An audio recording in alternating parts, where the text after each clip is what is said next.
Welcome Z lab के इस video में हम लोग मैथमेटिक्स के एक बहुत ही इम्पोर्टेंट टॉपिक अलिगेशन को डिस्कस करेंगे। अलिगेशन का लिटरल मीनिंग होता है लिंक, और इस मेथड में इस तरह के लिंकेज का यूज होता है। ये जो आप देख सकते हैं कि यहाँ पे ये लाइन्स हैं, इसको यहाँ से लिंक किया गया है, इसको यहाँ से लिंक किया गया है। उसी तरह यहाँ पे ये लाइन्स हैं, लिंक्स हैं। तो ऐसा माना जाता है कि इसीलिए इस मेथड को अलिगेशन बोलते हैं, इस लिंक के कारण। दूसरा मैं ये बताना चाहूँगा कि यह टॉपिक अपने आप में कोई टॉपिक नहीं है। जैसे मान लीजिए प्रॉफिट एंड लॉस है, तो आप जानते हैं कि इसमें आप प्रॉफिट और लॉस के बारे में पढ़ते हैं या निकालते हैं। यह एक टूल है, इसको आप जहाँ चाहें लिंक कर सकते हैं, इसलिए भी इसका नाम अलिगेशन है। जैसे जहाँ भी दो तरह के ग्रुप होते हैं, बेसिकली अलिगेशन का यूज वेटेज एवरेज की तरह होता है। वेटेज एवरेज, वेटेज एवरेज कहने का मतलब हम लोगों ने एवरेज वाले अपने वीडियो में देखा है कि दो ग्रुप है, कोई भी ग्रुप है। मान लीजिए एक ग्रुप में 10 नंबर है और दूसरा ग्रुप में 100 नंबर है। मान लीजिए बच्चों का ग्रुप है, एक ग्रुप में 10 बच्चे हैं, दूसरे ग्रुप में 100 बच्चे हैं। मान लीजिए कि 10 बच्चों का जो एवरेज मार्क्स है वो 80% आता है और 100 बच्चों का मार्क्स मान लीजिए कि 60% आता है। तो जो पूरे क्लास का, ग्रुप का एवरेज होगा वो हम लोग जानते हैं कि हमेशा ये दोनों के बीच में होगा। ये मैक्सिमम हो गया और ये मिनिमम हो गया, ये दोनों के बीच में होगा। लेकिन ये दोनों के बीच में कहाँ होगा? अगर सपोज ये दोनों बराबर होता, मान लीजिए फॉर टाइम बीइंग कि ए भी 100 होता और ए भी 100 है, तो ये कहाँ होता? ये बिल्कुल बीच में होता, ये ऐसे ऐसे होता। तो ये हो जाता 70 पे। लेकिन अब देखिए यहाँ पे ए नहीं है, ए कम है और ए अधिक है, तो एवरेज किसकी तरफ होगा? जो इन लोगों का ग्रुप का मार्क्स है, एवरेज उसकी तरफ जाएगा। मतलब 70 है तो इससे कम की तरफ जाएगा, इधर आ जाएगा, 70 से कम हो जाएगा। तो इसको बोलते हैं वेटेड एवरेज। ऐसा क्यों हुआ? क्योंकि इसका वेट जो अधिक है, उसका वेट हम लोगों ने एवरेज निकालने में अधिक दिया, तो इसलिए होता है x बार is equal to W1 A1 plus W2 A2, इस तरह से बाई W1 प्लस W2, इस तरीके से। अब ये सब में बहुत सारे आते हैं जहाँ पे इस तरह का केसेस होता है। जैसे मान लीजिए मैंने वेट एवरेज का बताया, मिक्सचर है, कोई मिक्सचर है, वो एक मिक्सचर है मान लीजिए और ये दूसरा मिक्सचर है। इसमें मिक्सचर कहने का मतलब एक से अधिक चीज़ होगा। मान लीजिए XYZ और इसमें भी है XYZ। अब इसका रेशियो XYZ जो है वो ABC रेशियो में है, और मान लीजिए A1 B1 और C1 रेशियो में है। अब इसका और इसका दोनों मिला दिया गया, तो यहाँ फिर अगेन XYZ ही रहेगा, लेकिन ये नया रेशियो में हो जाएगा। मान लीजिए ये कैपिटल ए, कैपिटल बी और कैपिटल सी रेशियो में हो गया, तो इसमें कौन कितना होगा ये डिपेंड करेगा कि ये दोनों को हमने किस रेशियो में मिलाया है। मान लीजिए कि इसको हमने डी और ई रेशियो में मिलाया, तो इसका जो कंपोजिशन होगा ये डी ई और बाकी ये जो ए बी सी इनका कितना रेशियो था ये सब पे डिपेंड करेगा। और ऐसे बहुत सारे सर्कमस्टांसेस आते हैं जहाँ इस तरह का वेटेड, अब मान लीजिए हमने एक इसका लिया y का इसमें दे दिया, y1 इसमें दे दिया कि इसमें पहला में एक मिक्सचर में मान लीजिए हम कहें कि दूध 30% है, यहाँ 30 यहाँ 20% है, दोनों को मिला दिया मान लीजिए आधा आधा, हाफ 50-50%, तो यहाँ जो आएगा उसमें मिल्क का क्या कंपोजिशन होगा, कितना परसेंट होगा। तो इस तरह के बहुत सारे प्रॉब्लम्स होते हैं जहाँ पे वेटेड एवरेज की ज़रूरत पड़ती है। जैसे बहुत समय आता है कि मान लीजिए कोई शॉपकीपर है, उसके पास दो तरह के, एक अच्छे वैरायटी का राइस है, दूसरा थोड़ा इन्फीरियर क्वालिटी का राइस है। वो क्या कर देता है, दोनों को मिक्स करके किस रेट पे बेचे कि उसको 20% 30% प्रॉफिट हो। तो इस तरह का प्रॉफिट लॉस का है। मान लीजिए कि कोई आदमी को इंटरेस्ट पे लोन देना है, उसके पास 50,000 रुपये हैं, वो 20,000 रुपये को एक रेट से देता है, मान लीजिए 10% के रेट से, तो 30,000 को किस रेट से लगाए कि उसको पूरा प्रॉफिट 20% हो। इस तरह के बहुत सारे प्रॉब्लम्स होते हैं जो कोई भी टॉपिक में आप लगा सकते हैं, तो इसको बोलते हैं वेटेड एवरेज। तो जहाँ भी दो एवरेजेज की बात आएगी, दो ग्रुप की बात आएगी, दो तरह के मिक्सचर की बात आएगी, उस सब जगह आप ये एलिगेशन को लगा सकते हैं और इसमें कैलकुलेशन बहुत आसान होता है। इसलिए यह एक ऐसा टूल है जो हम लोगों को समझना ही नहीं चाहिए, बहुत फ्रीक्वेंटली अप्लाई करना चाहिए। तो आइए इसको देखते हैं। मान लीजिए दो ग्रुप है, कोई भी चीज़ का हो सकता है, और वो है यहाँ पे देखिए जैसे 1 है और एक 2 है। अब 1 और 2 को मिलाए, 1 का कुछ और 2 का कुछ मिलाए, तो ये आपका मिक्सचर बन गया। अब 1 का कोई भी मान लीजिए हो सकता है 1 का दाम हो, प्रॉफिट, ये 1 2 कुछ भी हो सकता है। मान लीजिए ये कोई चीज़ का रेट है, कोई चीज़ का प्रॉफिट है, कोई चीज़ का कंसंट्रेशन है, इस तरह का कोई चीज़ का प्रोपोर्शन है, तो कुछ भी हो सकता है। तो मान लीजिए पहला जो चीज़ है उसका सी है, सी मतलब चीप होता है, ये सस्ता है, और दूसरा डी मीन्स महंगा होता है, डियर। सी मीन्स चीप और डी मीन्स डियर, महंगा, इसलिए सी डी लिखा हुआ है। और एम जो है वो मिक्सचर है। मान लीजिए कोई चीज़ एक सस्ता चीज़ है और दूसरा महंगा चीज़ है। जैसे मान लीजिए पानी और दूध का एग्जांपल लीजिए।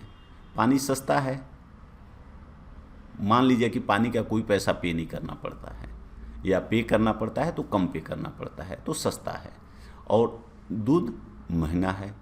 इन दोनों को जब मिला दीजिएगा तो जो मिक्सचर बनेगा उसको आप दूध वाले रेट में नहीं बेच सकते और उसको आप पानी वाले रेट में भी नहीं बेचेंगे।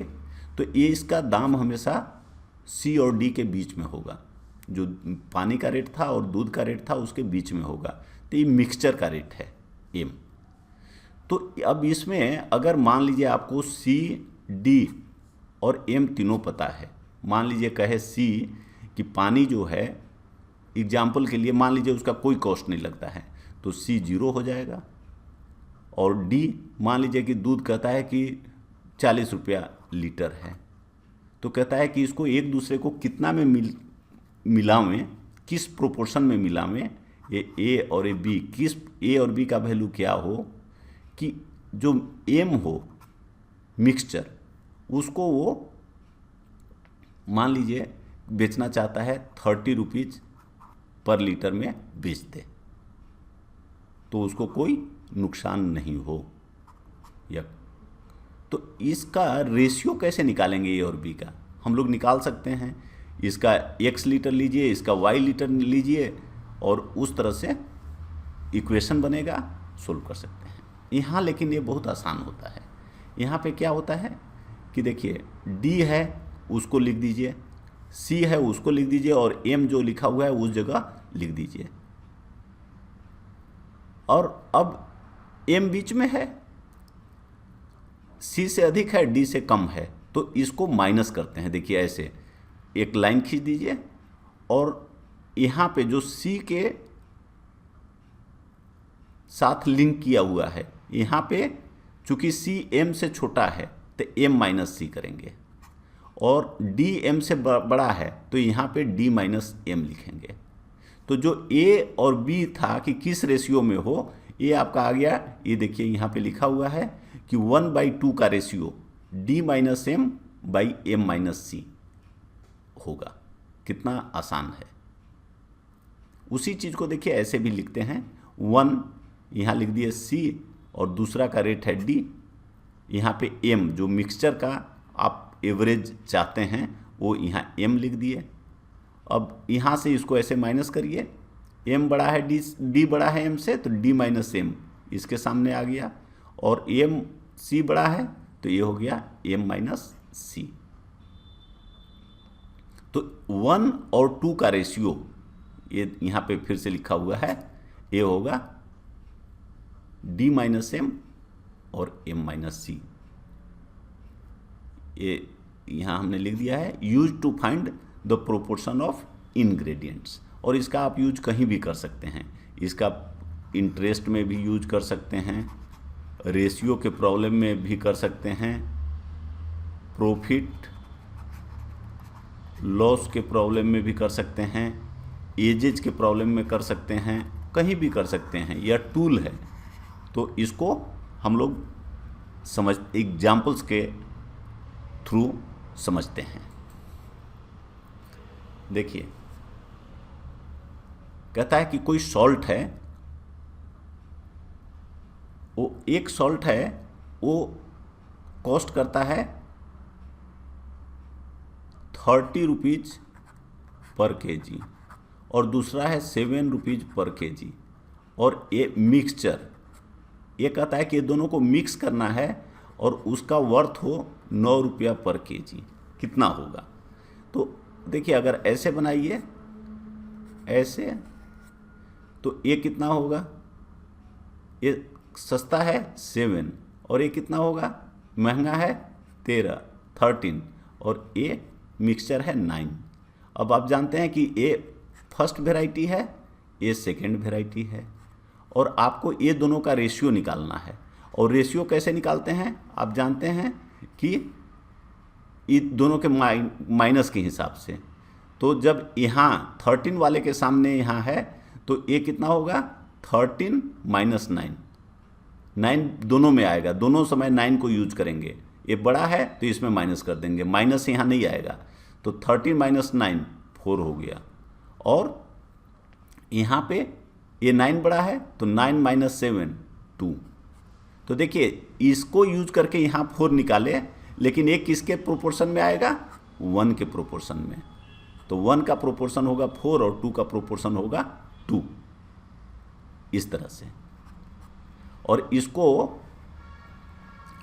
अगर आपने 1 और 2 उल्टा ले लिया, जैसे यहाँ पे हमने लिखा, यह देखिए इसको 1 ले लिया और इसको 2 ले लिया तो सेम थिंग आएगा। ये इधर 2 आ जाएगा, 1 आ जाएगा, बाकी सभी चीज़ सेम रहेगा। उससे नहीं ये समझना है कि ये चीप है तो यही लिखना है, चीप को इधर भी लिख देंगे कुछ नहीं होगा। उस समय ये इधर आ जाएगा, ये इधर आ जाएगा। अब आइए देखते हैं उसी चीज़ को कि मान लीजिए आप इसको नहीं यूज करते हैं अलिगेशन, तो कैसे बनाएंगे कि आप मानेंगे कि 1/2 इज इक्वल टू x/y, मान लीजिए ऐसे मानेंगे। तो 1 का अगर x kg लगाया तो इसका दाम हो गया 13x, और 2 का y kg, तो 2 7 है तो 7y, और एवरेज रेट है 9 पर kg, तो A इक्वल होना चाहिए 9 इंटू एक्स प्लस वाई, क्योंकि टोटल सॉल्ट जो हो गया, एक रेट वाला x लगाया है kg और दूसरा वाला y kg मिलाया है, तो टोटल सॉल्ट हो गया x प्लस वाई kg, और इसका एवरेज रेट 9 है तो 9x प्लस वाई। अब इसको आप सिंप्लीफाई कर दीजिए, x एक साइड y एक साइड, तो x बाई वाई आ गया आपका 1/2। x आप देखिए 13 वाले का x है और 7 वाले का y है, तो ये हो गया आपका x बाई वाई 1/2। इसी चीज को इस तरह का लिंकेज में देखिए, ये बहुत यूज करते हैं क्योंकि ये बहुत हैंडी होता है, इस तरह का लाइंस वगैरह ड्रॉ करना बहुत हैंडी होता है, तो बहुत आसानी से। और हमने ये देखिए 1 इधर लिखा और 2 इधर लिखा, ऐसा कुछ नहीं है, आप यहाँ भी 1 लिख सकते हैं, यहाँ भी 2 लिख सकते हैं, कोई भी लें, लेकिन एक कन्वेंशन अगर आप एक रखेंगे कि हमेशा जो महंगा है उसको राइट साइड में यूज करेंगे, तो आपको एग्जाम्स वगैरह में यह आपकी आदत बन जाएगी कि आप इसको 13 - 9 4 किए, 9 - 7 2 किए, आपको प्लस माइनस इसको घटाएं उसको घटाएं, कुछ नहीं देखना होगा। तो इस तरह का आप आदत डाल सकते हैं, अदरवाइज मेथड वाइज कोई प्रॉब्लम नहीं है, आप उसको इधर लिखिए, इसको उधर लिखिए। तो उसी तरह से हो गया, देखिए यहाँ पे फर्स्ट का रेट लिख दिए, यहाँ सेकंड का रेट लिख दिए, और यहाँ m लिख दिए, m मतलब मिक्सचर का रेट लिख दिए। अब इसको सिंपली घटाना है, ये लाइन ऐसे डायगोनली ड्रॉ कर दिए, तो 13 - 9 ये देखिए 4 हो गया, और 9 - 7 2 हो गया, तो 2/1 होगा 4/2, या 1/2 हम निकालना चाहते हैं तो होगा 1 के नीचे देखिए यहाँ 2 है और 2 के नीचे 4 है, तो 2/4 1/2। तो इसमें कंफ्यूज नहीं होना है, सब्ट्रैक्ट ऐसे करेंगे, सब्ट्रैक्ट डायगोनली करेंगे, और जो रेशियो आएगा वो ठीक नीचे वाला 1 का रेशियो ये है, 2 का रेशियो वाला पार्ट ए है, तो ये आपका आंसर हो गया। देखिए ये यहाँ पे यह भी बहुत डिफिकल्ट नहीं लगता है, क्योंकि आपका ये बहुत सिंपल प्रॉब्लम है, 2 का ही अननोन है, 2 ही इंग्रेडिएंट्स मिला रहे हैं। मान लीजिए 2 के बदले 3 होता, एक और हो जाता है इसमें कि मान लीजिए ए बी और सी 3 तरह का चीज़ मिलाते, तो यहाँ जब देखेंगे आप इक्वेशन बनाएंगे तो आपको 2 इक्वेशन आएंगे, उसको सोल्व करना फिर आसान नहीं रह जाएगा, एग्जाम में आपका बहुत समय खराब होता है। और हम लोग देखेंगे अपने दूसरे वीडियो में इसको जनरलाइज करेंगे, तो उसमें देखेंगे कि आप कितना हूँ नंबर के लिए ये इसी तरीके से माइनस प्लस करके माइनस माइनस करके और आसानी से आप इसका रेशियो निकाल दे सकते हैं। इसलिए एलिगेशन को समझना और यूज करना इम्पोर्टेंट है। आइए सेकेंड प्रॉब्लम को देखते हैं। Ramesh has 100 kg of salt, a part of which he sells at 14% and rest at 6% loss. On the whole, his loss is 4%. What is quantity sold at 14% profit and that at 6% loss? ये देखिए कह रहा है कि 100 kg Ramesh के पास salt है, इसको इसने 2 पार्ट में, मान लीजिए ये पार्ट 1 बना दिया और ये पार्ट 2 हो गया। पार्ट 1 को इसने 14% प्रॉफिट पे बेचा, प्रॉफिट लिया, और सेकेंड को इसने 6% लॉस पे बेच दिया। इस तरह से इसको पूरा मिला के कितना परसेंट लॉस हो गया? 4% का लॉस हो गया। तो कह रहा है कि ये 1 का वैल्यू कितना केजी था और 2 कितना केजी था। अभी तक ये सब रेट दे दिया है, लेकिन ये नहीं बताया है कि 1 का कितना केजी था और 2 कितना केजी था। तो 1 और 2 का हम लोग देखिए सम जानते हैं कि 1 + 2 = 100। अगर 1 और 2 का रेशियो निकाल लीजिए, तो जैसा हम लोग रेशियो वाले प्रॉब्लम में देखे हैं, आप इसका सम बहुत, इसको 1 और 2 का 1 और 2 का वैल्यू बहुत आसानी से निकाल लेंगे। तो ये रेशियो निकालने का तरीका है। यहाँ पे आपको रेशियो इमीडिएटली निकल जाएगा। तो कैसे करेंगे? अब आइए, वहाँ हमने कहा था कि हमने पहले महंगा वाले को इस साइड में लिखा था डियर को, लेकिन अब यहाँ हम उल्टा साइड भी लिख के आपको दिखाते हैं कि प्रॉब्लम में कोई फर्क नहीं होगा, कोई रिजिडिटी नहीं है। तो अब जैसे देखिए, दो तरह के सॉल्ट हैं। एक चीज़ ध्यान रखना है कि यहाँ नंबर जो लिखेंगे वो वही चीज़ लिखेंगे जो सबके लिए होगा। या और या एवरेज तीनों एक ही कैरेक्टरिस्टिक होंगे। जैसे ए क्या है? रेट, प्रॉफिट लॉस है, तो इसका प्रॉफिट पहला का, तो ये भी प्रॉफिट होगा, ये भी प्रॉफिट होगा। और प्रॉफिट और लॉस एक ही चीज़ है। Minus profit is loss. जैसे मान लीजिए 14% प्रॉफिट है, कहीं भी प्रॉफिट लॉस का सवाल बनाते समय आपने इसको -14% कर दिया प्रॉफिट, तो इसका मतलब हो गया लॉस। तो देखिए, पहला 14% प्रॉफिट है तो हमने लिख दिया 14, और दूसरे पे 6% लॉस है तो हमने लिख दिया -6, क्योंकि लॉस है। और ओवरऑल पूरा जो वेटेड एवरेज है पूरे ग्रुप का, पूरे आइटम का, वो है 4% लॉस, तो हमने लिख दिया -4। अब जैसे हम लोग करते हैं कि देखिए, आपको केवल ये हमेशा देखिए कि -4 जो एवरेज है ये दोनों के बीच में आएगा। जो बड़ा है 14 है, उससे 14 से ये -4 छोटा है, और -6 से -4 बड़ा है। तो आइए अब माइनस करिए।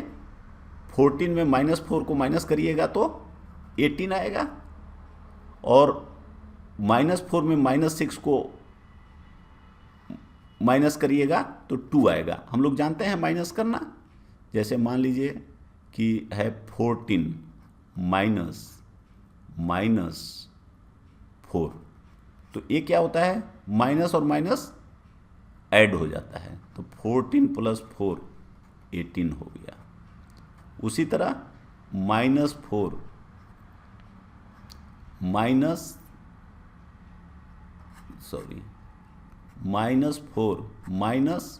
-6, तो हो जाएगा -4 + 6 = 2। तो ये आपका 2 हो गया। तो 1/2 कितना हो गया? ये 1 के नीचे देखिए 2 है, 2 के नीचे 18 है, तो 1/2 2/18 1/9 रेशियो में हो गया। तो क्वांटिटी ऑफ 1 कितना होगा? 1, इसका जो प्रोपोर्शन का पार्ट है 1 टोटल, ये दोनों प्रोपोर्शन का जो पार्ट्स हैं उनका सम 1 + 9, और इनटू टोटल क्वांटिटी 100, तो ये हो गया 10। और उसी तरह 9/1 + 9 × 100 90 kg, ये हो गया दूसरा। तो इस तरह से पार्ट 1 और 2 आपका आसानी से निकल गया। हम लोग अपने दूसरे वीडियो में एलिगेशन को जनरलाइज करेंगे। यहाँ केवल हमने 2 आइटम्स के लिए देखा है। जहाँ 2 से अधिक आइटम्स होंगे वहाँ हम लोग एलिगेशन को कैसे यूटिलाइज करेंगे। जेड लैब को सब्सक्राइब करें और जेड लैब के अपडेट के लिए बेल आइकन को प्रेस करें। Thanks, good luck.